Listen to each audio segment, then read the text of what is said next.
الحمد لله رب العالمين والصلاة والسلام على رسول الكريم أما بعد فأعوذ بالله من الشيطان الرجيم بسم الله الرحمن الرحيم انطلقوا إلى ما كنتم به تكذبون انطلقوا إلى ظل ذي ثلاث شعب لا ظليل ولا يغني من اللهب إنها ترمي بشرر كالقصر كأنه جمالة صفر ويل يومئذ للمكذبين هذا يوم لا ينطقون ولا يؤذن لهم فيعتذرون ويل يومئذ للمكذبين هذا يوم الفصل جمعناكم والأولين فإن كان لكم كيد فكيدون ويل يومئذ للمكذبين صدق اللہ العظیم۔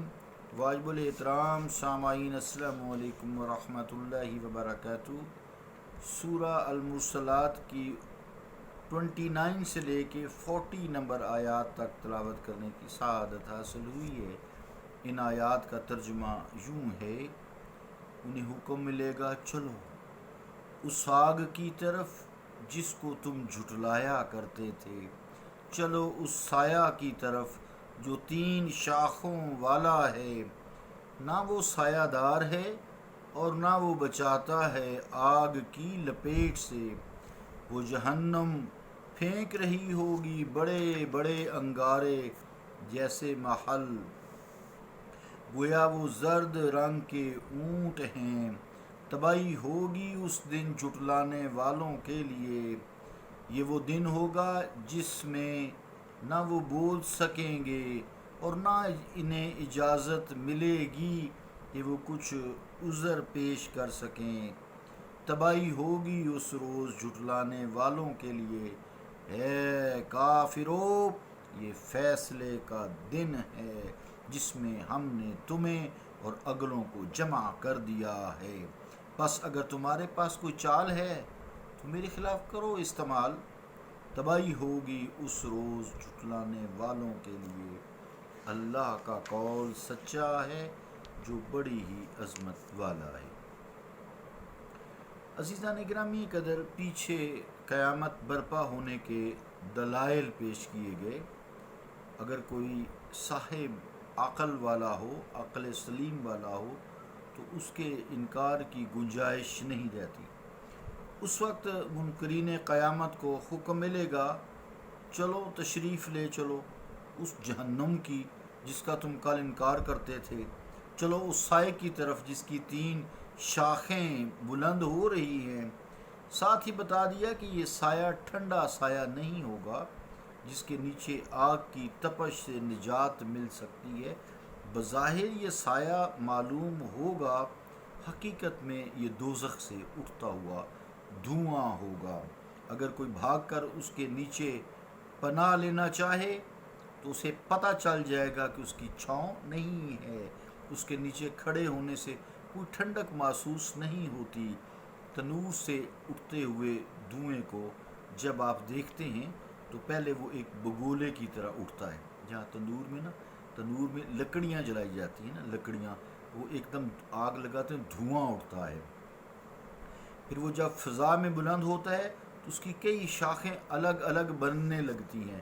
دوزخ سے جو دھواں اٹھے گا اس کی 3 شاخیں ہوں گی، اس کی 3 شاخیں ہوں گی۔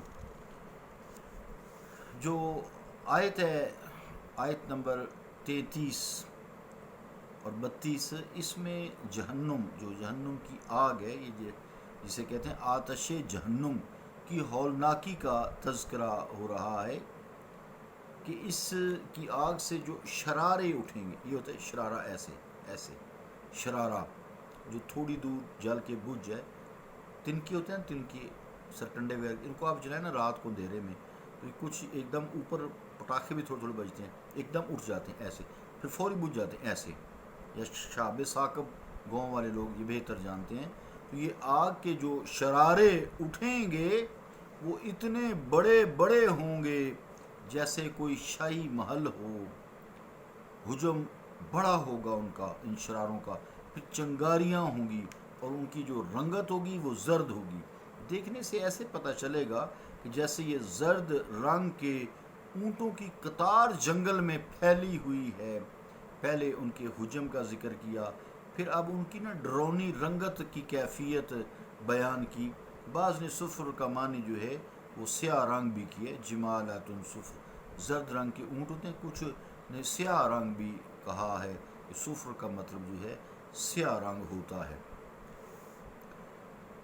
جنہوں نے اتنے خوفناک دن اور ایسے دردناک عذاب کو تسلیم نہ کیا بلکہ اس کا انکار کرتے رہے، اس کا مذاق اڑاتے رہے، وہ خود ہی بتائیں کہ قیامت کے روز ان کے مقدر میں تباہی، رسوائی اور ہلاکت کے سوا اور کیا ہو سکتا ہے. یقیناً کچھ نہیں ہو سکتا. آگے 35 نمبر آیت میں فرمایا کہ اس روز ان منکرین کا جو حال ہوگا، فرمایا خوف کے مارے ان کی زبان گونگی ہو جائے گی، قوت گویائی سلب کر لی جائے گی. جو ہر وقت کینچی کی طرح تیز تیز زبان چلتی تھی اب وہ ایک لفظ بھی نہ بول سکے گی. پھر وہ دنیا کے بہانے میں، دنیا کے زندگی میں بہانے باز تھے. دنیا میں بہانہ سازی کے فن میں ید طولہ رکھتے تھے. جب کہیں پھنس جاتے تو کوئی نہ کوئی ایسا بہانہ عذر تراشتے کہ ان کی گلو خلاصی ہو جاتی تھی. ان کو اپنی قابلیت پر بڑا ناز تھا اور اسی چیز نے انہیں بدکاریوں پر دلیر کر دیا تھا. دنیا میں بے شک ان کی یہ مہارت مسلم تھی، لیکن قیامت کے دن ان کے لبوں کو سی دیا جائے گا اور انہیں کسی قسم کا عذر بہانہ پیش کرنے کی اجازت نہیں دی جائے گی. آیت نمبر 37-38 کے جو مفہوم ہے اس میں بتایا گیا کہ اے کافرو، 38 میں بتایا گیا اے کافرو، یہ بازار مکہ نہیں ہے، یہ تمہارا اوکاز کا میلہ نہیں ہے، یہ پیرس اور جنیوا کے اوپرا تھیٹر نہیں ہے، یہ یو این او کا ہیڈ کوارٹر نہیں ہے کہ جو جس کے جی میں آئے بکتا پھرے، بکواس کرتا رہے. یہ مقدمات کے آخری دن کا فیصلہ ہے، یہ آج فیصلے کا دن ہے. ھذا یوم الفصل، یہ فیصلے کا دن ہے. یہاں کسی بدکار منکر کو گویائی کی اجازت نہیں ملے گی، وہ جاوا گوئی نہیں کر سکتا، اس کی اجازت نہیں ہے. عزیزان گرامی قدر، یہ اس وقت کا ذکر ہے جب ان پر فرد جرم ثابت ہو جائے گی. فرشتوں کے لکھے ہوئے کرامن کاتبین کے صحیفے بلکہ ان کے اپنے ہاتھ پاؤں جلدیں تک گواہی دے چکے ہوں گے. مقدمے کا فیصلہ ہو چکا ہوگا. اس سے پہلے وہ بڑے رنگ پیش کریں گے. کبھی کہیں گے جی ہم دنیا بھر کے لیے ایک دن کے لیے گئے تھے اور واپس بلا لیے گئے، ہمیں موقع ہی نہیں ملا ایمان لانے کا، اس قلیل مدت میں ہم کیا کرتے. کبھی کہیں گے ہمارے پاس کوئی اللہ کی طرف سے بھیجا ہوا رسول ہی نہیں آیا، ہمیں کسی نے بتایا ہی نہیں ہے، ہم ورنہ نافرمانی نہ کرتے، وہ ہمیں غفلت کے خوابوں سے جگاتا رسول آئے ہی نہیں ہمارے پاس، جھوٹ بولیں گے. اور بعض کفار اور بدکار تو اپنے آپ کو بالکل معصوم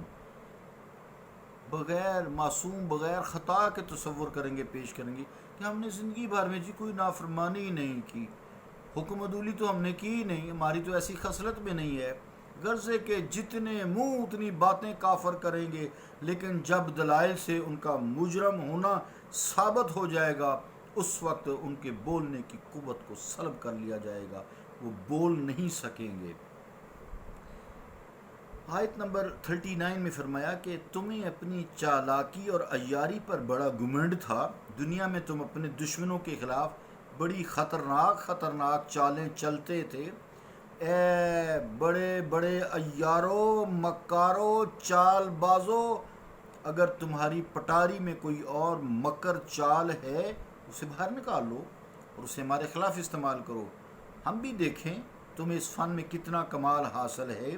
لیکن اس وقت انہیں جان کے لالے پڑے ہوں گے، بھڑکتے ہوئے دوزخ کو سامنے دیکھ کر ان پر جان کنی کی کیفیت طاری ہوگی، بجز خاموشی کے اور کوئی چارہ کار نہ رہے گا۔